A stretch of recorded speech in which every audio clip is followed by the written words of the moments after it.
Halo kawan-kawan pecinta catur, selamat datang kembali di channel Master Club. Di video ini saya akan bahas bagaimana tips dan trik Hikaru Nakamura dalam bermain catur cepat.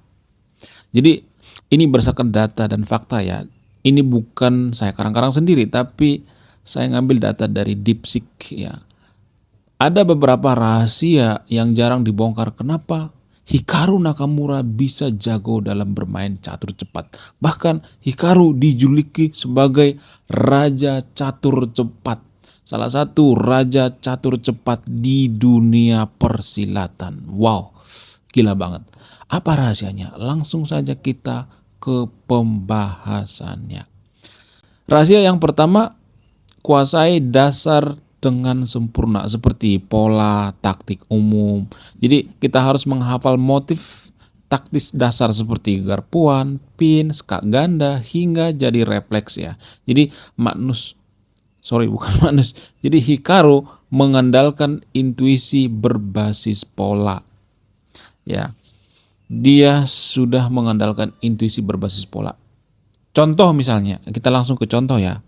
Apa itu motif taktis dasar dalam permainan catur? Apa itu garpuan? Apa itu pin? Apa itu skak ganda? Jadi kita mulai dari garpuan ya. Garpuan itu contoh misalnya. Nah, kalau kita perhatikan di sini, di sini ada contoh garpuan ya. Kalau kita perhatikan kuda ya yang ada di E5, kalau kita perhatikan dia garpu benteng dan raja ya, ini namanya garpuan ya. Jadi sebelum kita mengkalkulasi kita harus hafal ya pola. Jadi rahasia bermain catur cepat yang pertama dari Hikaru itu kebiasaan ya, karena kita sudah biasa melihat pola. Oh kayaknya ini ya kudanya bagus ke E5, ini langkah sangat brilian. Karena apa? Karena bisa garpu raja dan benteng ya. Ini berdasarkan intuisi. Itu yang pertama ya. Sekarang contoh pin misalnya. Nah, kalau kita perhatikan ya, di sini benteng yang ada di B1 pin raja hitam ya. Ini namanya pin guys. Ya. Ketika kuda dimainkan ke A5 ya, ini langkah brilian. Ya, ini namanya pin ya. Pin dalam permainan catur. Kemudian skak ganda. Apa itu skak ganda? Skak ganda itu ada dua tujuan gitu ya. Atau kita bisa lihat di sini ya, contohnya. Di sini kuda makan kuda ya. Ya, kemudian skak, ini skak ganda. Yup, makan. Nah, ya kan dua kali ya. Skak ganda. Ada maksud yang lain. Nah, di sini ya. Ini ya salah satu contoh daripada skak ganda ya. Hikaru juga menyarankan struktur pion ya. Artinya kita harus mengetahui struktur pion. Ketahui kelemahan struktur pion lawan atau pion terisolasi. Kemudian pion tumpuk atau pion ganda. Kemudian pion yang ada di belakang ya, biasanya disebut dengan pion mundur ya. Jadi serang dengan cepat ya. Mengetahui pion yang terisolasi. Contoh. Nah, di sini kita perhatikan ya, pion yang ada di D5 ya, pion terisolasi di luar jangkauan sehingga sangat mudah diserang oleh lawan. Hitam sangat mudah menyerang pion yang ada di D5 ya. Jadi dalam permainan catur cepat itu kita melihat di mana kelemahan daripada lawan. Kita harus cepat menganalisis gitu ya. Ini salah satu contoh daripada pion terisolasi. Kemudian pion tumpuk ya. Kalau kita perhatikan pion yang ada di C4 ini pion bertumbuk ya, C3 dan C4. Ya, kita perhatikan di sini pion tumpuk dan ini sangat jelek ya dalam permainan catur cepat ya. Ya walaupun itu bukan jaminan kita kalah ya, tapi kita bisa mengeksploitasi pion lawan gitu. Kalau pionnya bertumpuk, ya udah kita eksploitasi gitu ya. Kemudian rahasia selanjutnya misalnya manajemen waktu brutal ya. Jangan overthinking ya, jangan terlalu banyak mikir. Batasi waktu per gerakan. Misalnya 2 sampai 3 detik per gerak atau per langkah ya. Utamakan langkah yang bikin orang berpikir daripada langkah yang perfect ya.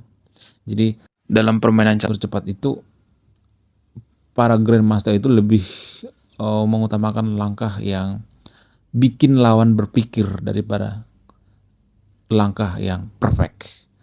Kemudian cadangan waktu untuk akhir ya. Ini pada saat permainan endgame ya. Simpan waktu sekitar 10-15% untuk fase akhir kritis ya. Jadi Hikaru ya sering menggunakan taktik seperti ini untuk menang di akhir guys ya. Kemudian langkah selanjutnya misalnya tekanan psikologis ya. Jadi pertahankan momentum setelah dapat keuntungan kecil, misalnya pion ya, percepat tempo untuk desak lawan, kemudian gerakan mengganggu, paksa lawan berpikir dengan ancaman taktis tersembunyi bahkan jika tidak mematikan ya. Tekanan psikologis. Kemudian fleksibilitas dan adaptasi. Hindari rutinitas ya. Ubah pembukaan jika lawan terprediksi. Ya, para pecatur seperti Magnus, seperti Hikaru dan sebagainya jarang bergantung pada hafalan atau garis pembukaan panjang ya. Kemudian improvisasi, lebih fokus pada prinsip kontrol pusat, raja aman daripada teori.